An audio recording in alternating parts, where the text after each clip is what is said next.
Hey everyone, and welcome to today's video. So one of the things I wanted to do for a while on the F56 is actually look at the sat-nav screen. So I've got the smallest screen that doesn't actually have sat-nav built into it. So considering all the options with the sunroof and everything else, this car doesn't have sat-nav installed. So I reached out to Staff's Mini to see what they could offer. They're the ones that do all the little MMI boxes.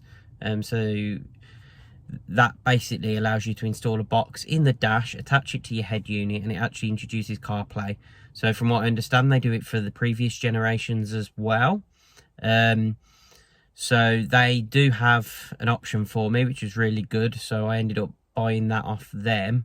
That's been sat on the shelf for a while I get the car up and running, but now I can actually use the car. I need some sat nav to get about, so it's perfect opportunity to get it installed. And for the particular box that I'm going to install into my car, what I'll do is there's a link in the description below. So if you've got the same setup as me, you can click on that link and actually go and purchase it from Staff's Mini. They're really great to deal with, came super quick in the post, so fully recommend using those guys. So I'll get it installed, and then we'll walk through some of the setup, and then I'll do a bit of a review a few weeks after I've installed it. Okay, so in the box we've got the MMI box. This is the main controller. So it's got some little toggle switches you can see here. They have to be set to the right numbers to get this to work in the Mini, so we'll double check what they need to be set to. Looks like we've got an antenna, USB, some sort of power connection, and connections to the car itself. Then we've got a bunch of cables, so we've got a Wi-Fi, so I'm assuming that's potentially for the wireless CarPlay. That looks like some sort of front camera import and a few other bits, USB, so you may or may not need this. This looks like it's the main sort of CAN controller for the car, so that intercepts the signal, so we'll definitely need that. That looks like it plugs into the back of the head unit directly, so we'll need that one. And then finally, we've got this, some sort of mic. Now, I think if you're utilising an external mic, that you use these cables. So I'll double check and see how we get on. But because our car does have a mic, because it does have Bluetooth calling, I don't think we need to utilise those. But let's start taking the car apart first, and then we'll work out the settings for this and which cables we need to use. Okay, so we need to remove this as a starting point. So to get this out, there are little push pins just below here. If I show you those, let me get hold of one. So we've got them here, and if you look, they've got a little push pin. So all you need is like a little Phillips screwdriver, a tiny little one, just to push that through. So those are located under there, one that side and one that side. So if we go down now, see I've just removed those, so we just push that center of that pin in and they pull out. Then up here we need to get this plastic grill off. Now some cars with HK have a speaker under there, but again this just lifts out. So what you need to do is get a plastic trim tool, push it down underneath. Now mine was already lifted out, so you might need a little bit of force and just work your way around, maybe a couple of those to get that out. And the reason why is it's quite difficult to show, but here where my finger is, there is a little clip. Basically it hooks on at the top of here, and to release it you have to push a little screwdriver through that bit at the top. Okay, so before you do that with the screwdriver, you can pull this off. Now the first time you take this off, it's really tricky, but as long as you've undone those two little pegs, you can put that out of the way so it stays safe and doesn't get damaged. Then like I said, you need to, up here, push down like this, and at the same time I've got the camera, so it's a bit tricky, but then pull outwards like this, and you can see that's released that top clip. Then we have a couple of Torx screws that need to come out. So if I come down here and show you, there's one here and there's one here. So I'm going to go get a screwdriver, a Torx head, and I'll tell you what size, and get those removed now. Okay, so all we do, a T20, and there's two of them. We just take those out. So that's one. And what I do whenever I'm working on the dash is use the little ashtrays down here just to store cup holders, just to store any screws that we remove. So let's take that one out as well. Now, this might feel scary that you're taking dash apart, but honestly, it is quite an easy, as long as you've got the right tools, so the T20 bit, for example. This actually is quite an easy job to do. So those two screws are out next. You can see, because we've released that clip, and the clip I'm talking about is this here. It goes through this little hole at the back, and that's why you're pushing your screwdriver down, because you're pushing that and flexing that down so you can pull this forward. And you can see, because we've got those two screws out, that is now your screen out, and you can access all the areas, and this is where you're going to connect it to using all these connectors. So we'll get to that next.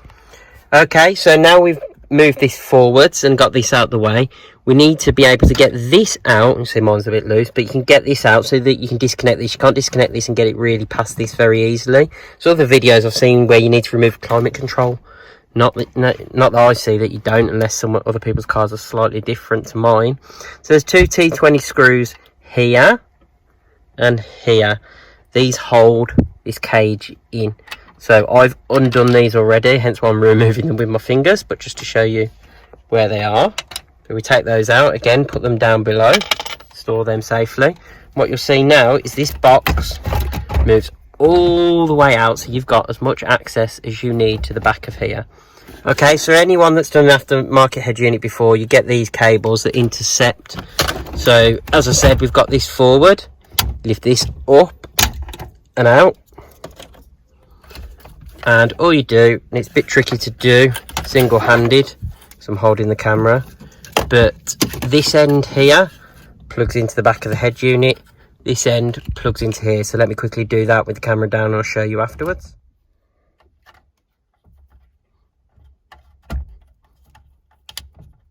Okay, and then all you do is push that in and then make sure that clip, it's a little tricky to do, push that down, make sure it's all the way in, and that clip should lock in place.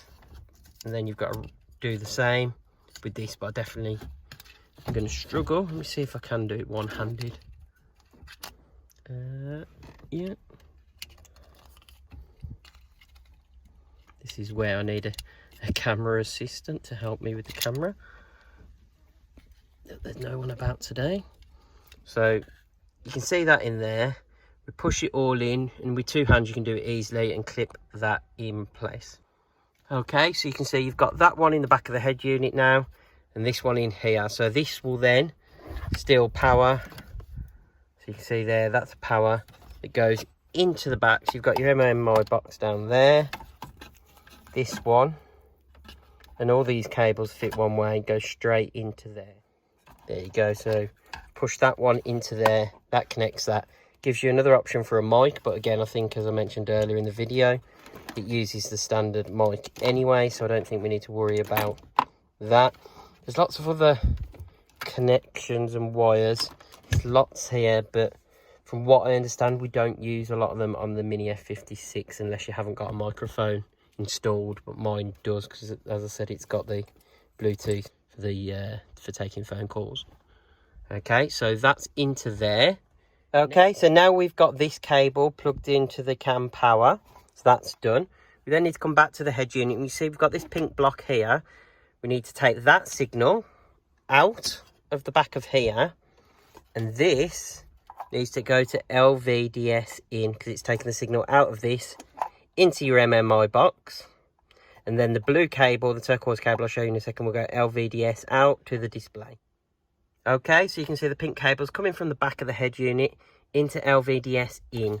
So if I just place that down, we've then got the turquoise cable that goes from LVDS out and then goes into the back of the screen itself. So let's connect that and I'll show you that connected. Okay, so we've got the turquoise one in here and it goes into here. So that's this long cable here, there to there, to make sure that connects that. So now we've got this fat cable done.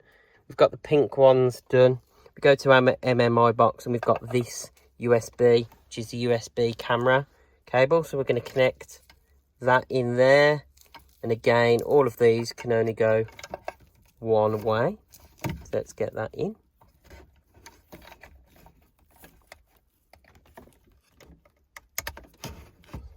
There you go. Right, so I'm going to try and push that in one-handed. It can only go in one way, so that's the USB camera done.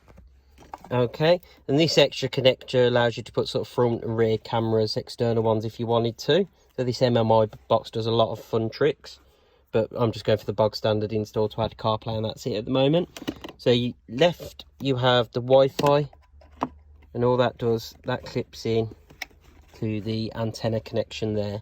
And I'll work around where you actually have to place that. If it can be in the dash, has it got to go up on the windscreen afterwards? But now everything, I hope, is connected. So all the connections are done on this side of the box.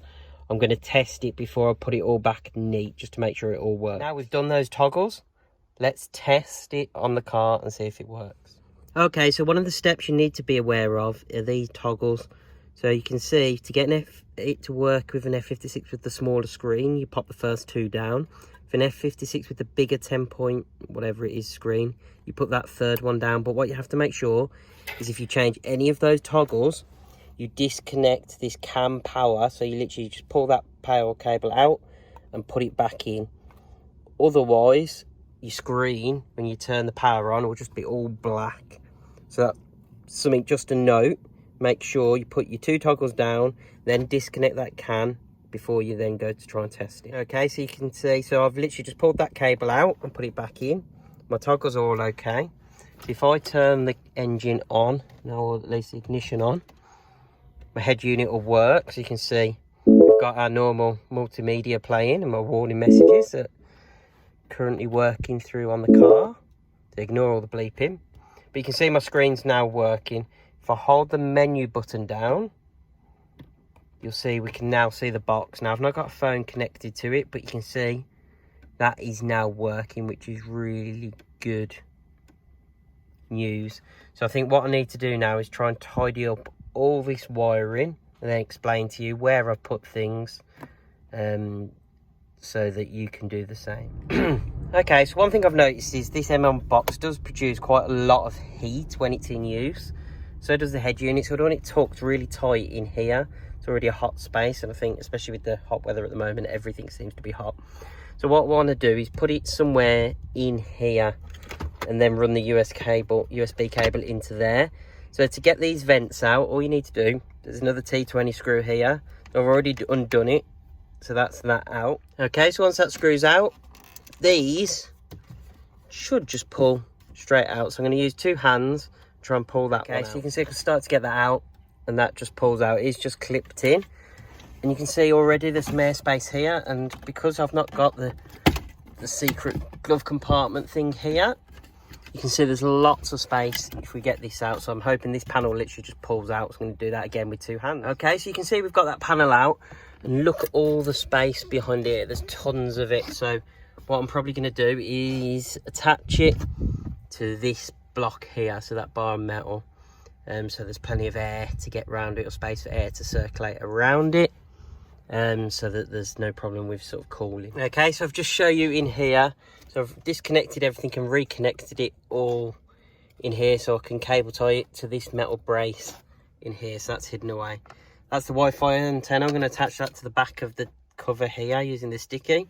So that's there, so that works nicely. And you can see all this is now tucked away down the back of the stem. So all I need to do now is refit this dash cover, then refit the vent, and then reverse all the steps here. So let's get that done and the dash back together so I can show you the end result. Okay, so you can see we're nearly there with it back together. So we've got these all clipped back in.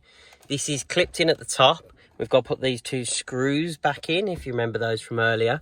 One thing you will notice I have installed while this is all apart is the P3 gauge as well. So there's a separate video coming on that, because this all needs to come apart to do that. So I've installed that at the same time, just so I don't have to take it all apart again. We've had this working, so we know this all works. We tested that, and then I'll talk you through the setup procedure. And because I had a black screen issue, I had no sound, and it's all really clear and obvious when you read the instructions. But if you're just following my video, I want to make sure I cover those steps as well. So let me just finish getting this dash back together, then I'll walk you through it. Okay, so we've finished the install. Let's show it working. So you can see here, you've got your normal mini options that I had before. And if you come down and hold the menu button, you can see CarPlay now appears.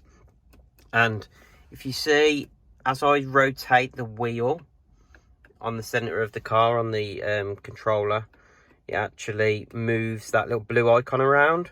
So if I want to skip to the next song, for example, I can do.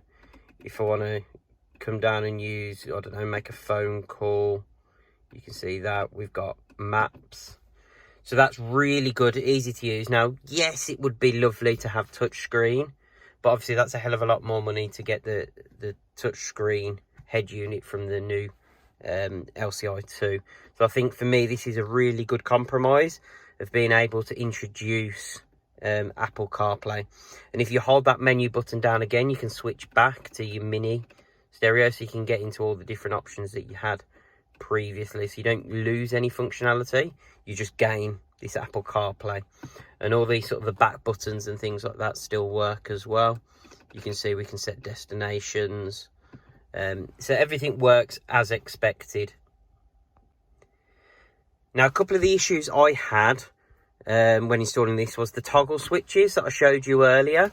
So if you don't set those right, you'll get a black screen when it comes to this. So all of this will come in black, and you'll be able to switch back to this. But then when you switch back to Apple CarPlay, it might flick up for a second and then go black. That's because you've got your toggle switches wrong. So make sure you follow the instructions to get those right. Okay, the second problem I had was, like, you can see the music playing now, and I've got it turned down so that I don't get any issues with copyright. But actually, there was no audio coming through from the CarPlay to the car stereo. And the reason for that is, the very first time that you set this up, you need to make sure your multimedia is on external devices and then the auxiliary. And as long as it's set to auxiliary, when you switch to CarPlay, it'll appear. Now, you only have to do that once unless you go and change it separately.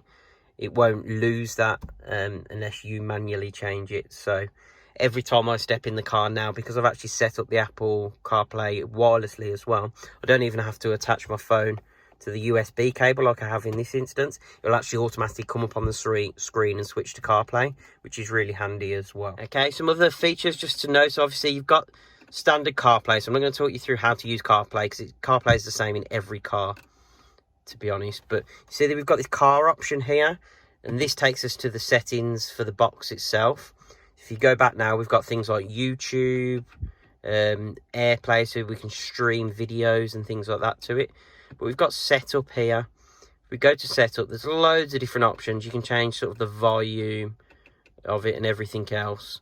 It's a bit like a volume booster, because you still use your normal controls, but it just boosts anything that's coming through CarPlay. But you can see here, you've got lots of different options. For example, this enable wheel key. If your controls over here on the steering wheel aren't working, you can enable that to make sure that all works. But one of the ones I wanted to go into was system. Where is it? Takes some getting used to. You just got to follow the blue controller. So you can change brightness, contrast as well. So I sometimes think the screens aren't always the best to see in certain lighting conditions. It's nice that you've got that control as well. And one of the things I'm looking for, let me go find it and I'll come back to that. Okay, the option I was looking for that I couldn't find was CarPlay and Android Auto. The reason I show you this, as you can see, we've got this thing called left scrap, right scrap, top scrap, bottom scrap. So if you look, your display curves around, obviously, because of the circle design. Oh, the power's gone off on the car. So the circle design that we've got here. And you'll notice that when you first install it, the date and time will be hidden behind here.